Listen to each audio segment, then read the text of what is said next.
Sean todos bienvenidos y bienvenidas a este nuevo mini seminario que tenemos con el curso de resistencia de materiales.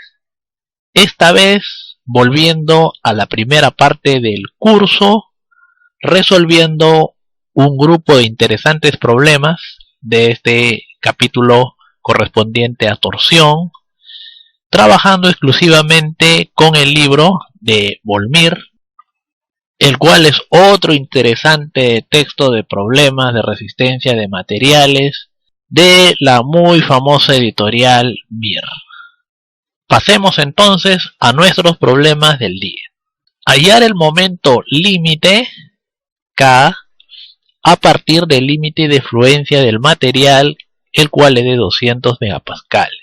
Determinar cómo variará el momento límite si se libera el extremo izquierdo del árbol. Bien, acá tenemos la figurita y aparentemente se trata de un caso clásico, ¿no? Pero lo veremos en este momentito.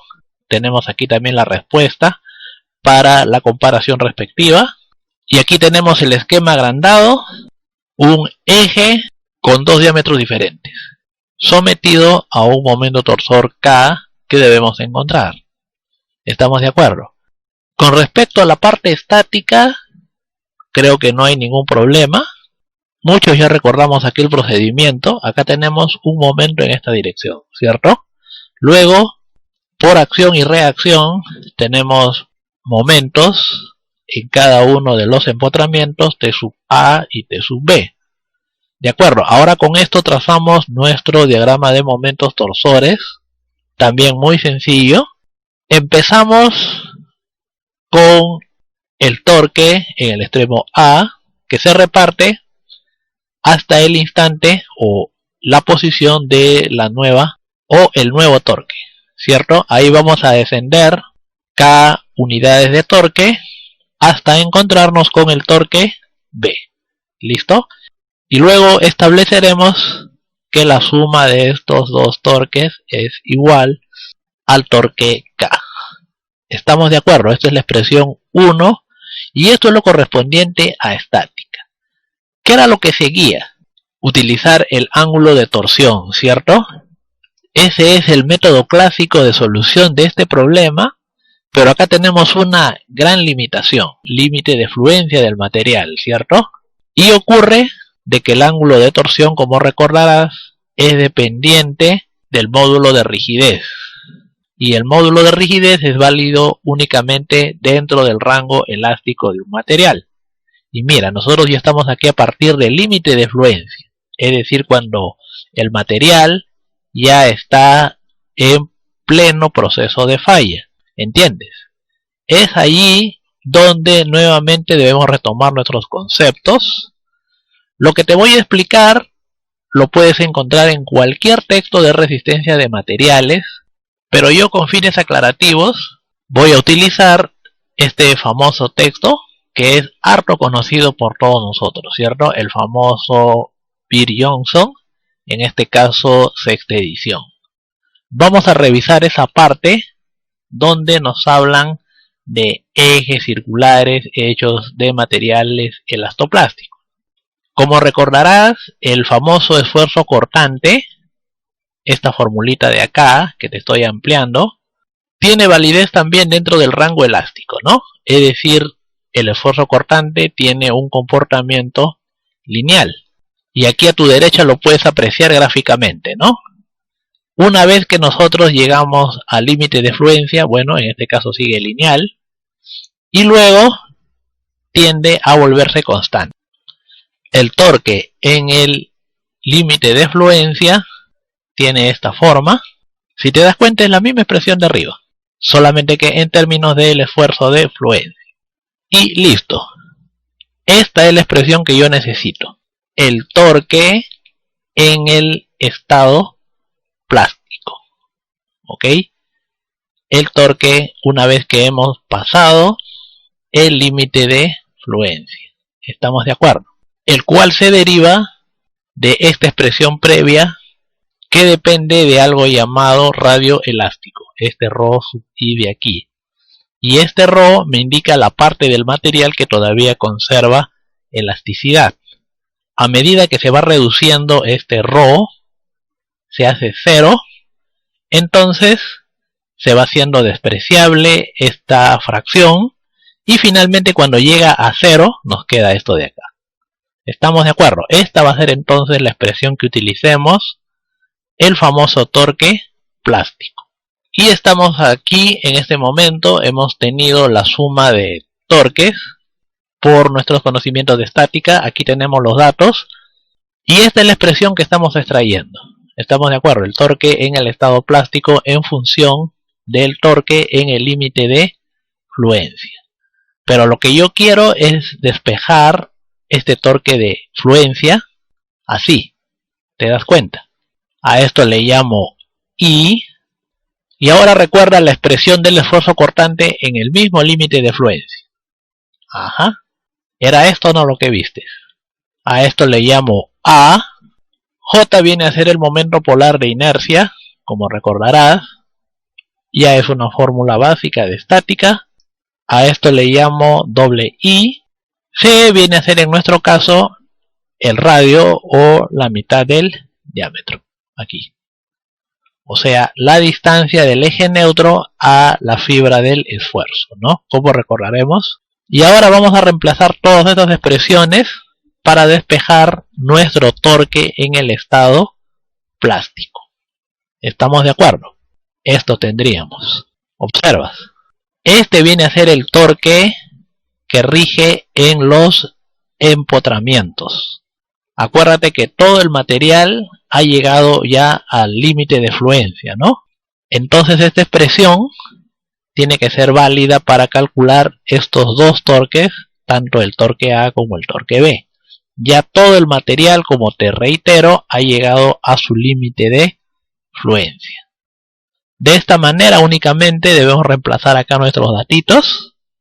El torque en A, por ejemplo, con su diámetro respectivo, tendría este valor, y el torque en B, este otro. ¿Estamos de acuerdo?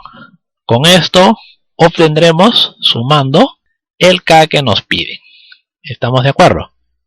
K es entonces aproximadamente 63.7 kN/m, corroborando de este modo la respuesta en el texto. ¿Todos de acuerdo entonces?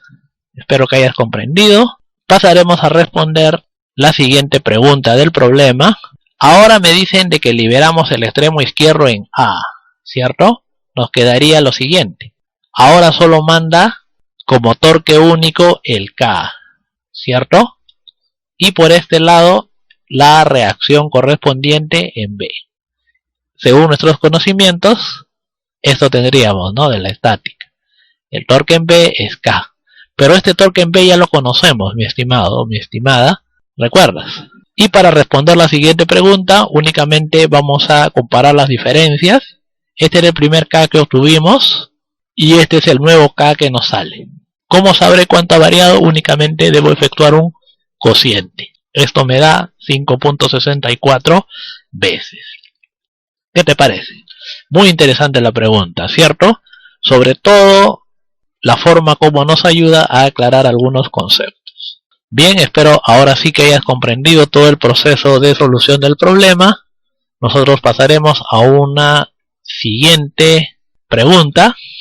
Me dicen así en este momento: un árbol macizo de sección circular cuyo diámetro es D está rígidamente empotrado en un extremo. En su otro extremo tiene fijada una traviesa rígida AB unida con barras iguales AC y BD. Las barras se enfrían en delta de T. Determinar el área de la sección transversal de las barras de tal modo que las magnitudes de las tensiones normales en estas sean iguales a las tensiones tangenciales máximas en el árbol. ¿Estamos de acuerdo?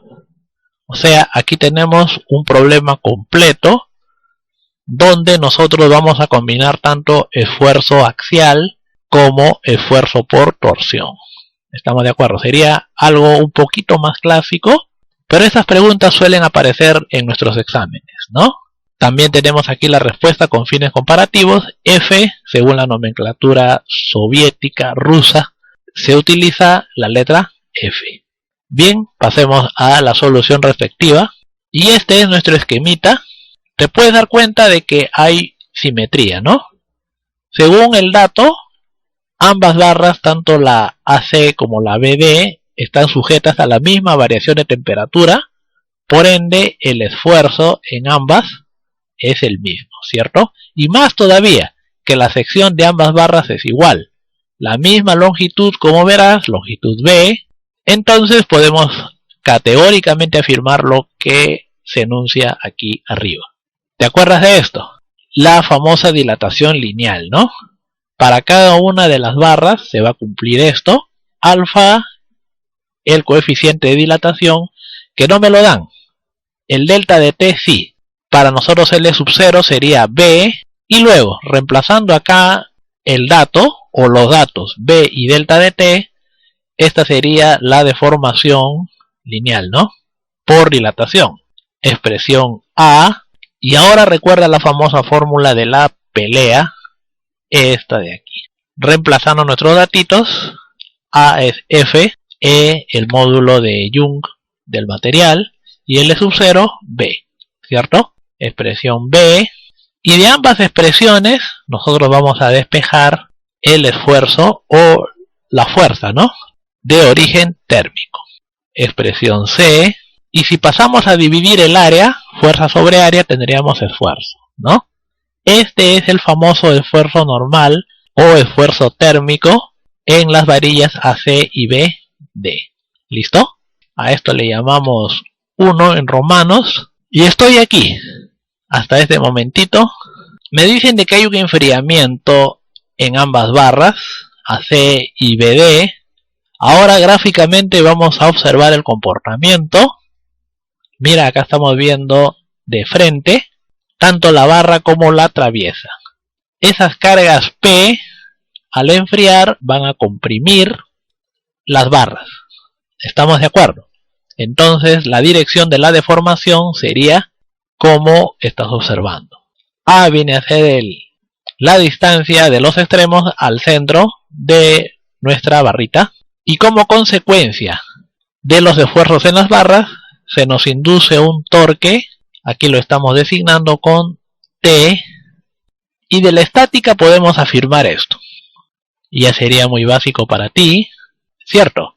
A esto le llamo D. Ahora con las expresiones C y D, haciendo un reemplazo, ¿ves? Voy desapareciendo las variables que no tengo. Este viene a ser mi torque. Expresión E. Ahora recuerda la fórmula del esfuerzo cortante máximo para nuestra barra circular, ¿cierto? En el diámetro, en la parte exterior, se cumple esto. Nuestro T máximo sería la expresión E. Todos los datos los tenemos. A esto le llamo F. C viene a ser de este modo la mitad del diámetro, de medios. Esto también lo anotamos. J el momento polar de inercia. Y listo. Vamos a limpiar un poquito nuestra pizarra para poder terminar aquí con nuestros cálculos. Estamos aquí haciendo un resumen. Y ahora vamos a reemplazar ecuaciones o expresiones dadas en la F. ¿Estamos de acuerdo? Este viene a ser nuestro esfuerzo cortante máximo. A esto le llamo 2 en romanos. Y ahora viene el dato clave, ¿no? Me decían una cosa importante aquí, que el esfuerzo cortante máximo en la barra tenía que ser igual al esfuerzo normal en los cables o las barras AC y BD. ¿Cierto o no? Solamente nos queda igualar y despejar el área que nos pide. ¿Estamos? Esto nos va a salir. Simplemente un trabajo algebraico, como podrás darte cuenta, para poder llegar a la respuesta correcta. ¿Qué te parece? Interesante la pregunta, ¿no? Sobre todo la forma como combinamos los diferentes tipos de esfuerzo para un problema determinado. Bien, espero que hayas comprendido Pasaremos ahora a un siguiente problema. Y nuevamente tenemos aquí algo conceptual. Me dicen así: un tubo hecho de un material elastoplástico ideal está rígidamente empotrado en el extremo izquierdo y sometido a torsión en el derecho. Acá puedes verlo. El límite de fluencia es igual a tau de fluencia. El diámetro exterior del tubo es d. La relación entre diámetros interior y exterior es alfa. En base a esto, determinar el valor mínimo del ángulo de giro gamma del extremo derecho del árbol, a consecuencia del cual todo el material del tubo pasará al estado plástico. ¿Estamos de acuerdo? Mira, me dan también la curva de esfuerzo cortante para ese material, ¿no? Y también tengo aquí la respuesta con fines comparativos. Solución. Y aquí tenemos nuestro esquema. Aquí estoy viendo de perfil el tubo. Vamos a anotarle aquí los datos, ¿cierto? Me dicen de que la relación de diámetros es alfa y tomamos nota de ello. Ahora, hay aquí una pequeña diferencia con respecto al primer problema. ¿Estamos de acuerdo? Yo he llegado al límite de fluencia como en el caso anterior. ¿Estamos de acuerdo? Es decir, yo me encuentro a punto de entrar en la plasticidad. Lo que me piden es un ángulo mínimo. ¿Sí o no? Aquí te lo voy a detallar. Este es el torque aplicado al eje o al tubo. Y la distribución de esfuerzos en este momentito tendría esta característica. ¿Te acuerdas? Es lineal todavía porque estamos exactamente en el límite de fluencia del material. ¿Estamos de acuerdo? Pero internamente todavía no hemos llegado nosotros a este límite de fluencia. ¿Estamos de acuerdo? Pero a partir de este instante, todo el material se va a convertir en plástico. O pasará, mejor dicho, al estado plástico. ¿Comprendes? Esta sería la distorsión máxima, la cual se produce en el exterior o en el diámetro externo. Pero internamente hay una distorsión mínima. ¿Cierto o no? Esto es lo que yo debo encontrar. Externamente tenemos esto entonces, pero internamente tenemos un esfuerzo mínimo. Y todavía estamos dentro del rango elástico. Con lo cual nosotros podemos aplicar la fórmula del ángulo de torsión para este tramo, que sería la parte interna. ¿Estamos? Y es aquí donde se va a encontrar ese ángulo mínimo que te están pidiendo. Ese esfuerzo mínimo lo calcularemos así. El C en este caso viene a ser el radio interno. ¿Estamos de acuerdo? Porque nos encontramos en la parte interna del tubo. Y nuestro momento polar de inercia, ya lo tenemos acá, una expresión básica. Vamos a reemplazar estas dos en A. Listo, vamos a despejar el torque que se está aplicando en este caso. Listo, este sería entonces el torque correspondiente pero en la parte interna. ¿Estamos de acuerdo? Este sería el T pero dentro. A esto le llamo B. Y ahora recuerda la famosa expresión del ángulo de torsión total, ¿no? El famoso te la juegas. Sería nuestra expresión C. Y mira, ya tenemos todos nuestros datos. Tenemos el torque, tenemos la longitud del tubo, tenemos momento polar de inercia. Únicamente nos queda aquí reemplazar nuestros datos. Y justo, nos queda ese ángulo mínimo en función del tau mínimo o esfuerzo cortante mínimo. ¿Qué te parece? Bien, con esto entonces estamos concluyendo. Espero que hayas comprendido a cabalidad todo lo expuesto. No dudes en contactar conmigo si es que tuvieras alguna consulta o requieras clases particulares. Tienes teléfono, WhatsApp o también me puedes hacer llegar un correo electrónico. Conmigo será hasta una próxima oportunidad.